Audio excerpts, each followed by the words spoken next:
Nuovo trucco delle bande di borseggiatrici che da alcuni mesi stanno battendo a tappeto Venezia. Mandano in azione donne con figli piccoli in maniera che se vengono arrestate devono essere immediatamente rimesse in libertà. La polizia locale ne ha fermato 3 di origine bosniaca solo nella giornata di venerdì.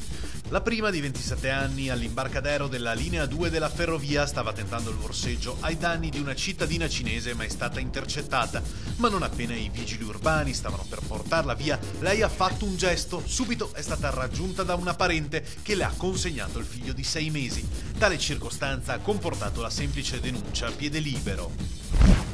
La festa in Galleria Matteotti finisce in una gigantesca rissa. Erano quasi le 20 quando, fra una quindicina di ragazzi che stavano ballando davanti al bar Galleria, è scoppiata una zuffa per futili motivi.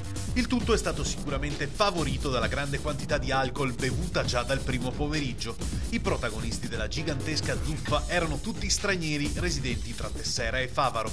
Calci e pugni poi si sono dileguati. Nella confusione è stata colpita anche una ragazza. Sono tornati in azione nello stesso posto e più o meno nella stessa ora, fuggendo a bordo della stessa auto. Sembra quasi una sfida quella lanciata dalla batteria di criminali che verso le 3:30 della notte tra venerdì e sabato hanno fatto esplodere il bancomat del Banco San Marco in piazza Martiri della Libertà a Milano. Ci avevano provato, ne sono sicuri i carabinieri, anche 2 settimane fa. Era andata male. La banda è fuggita questa volta con un bottino ingente. Sulle loro tracce si sono messi i militari dell'Arma. Disegni satanisti con richiami espliciti al demonio sono comparsi nella notte sul campanile della chiesa Croce Gloriosa a Porto Santa Margherita, frazione di Caorle.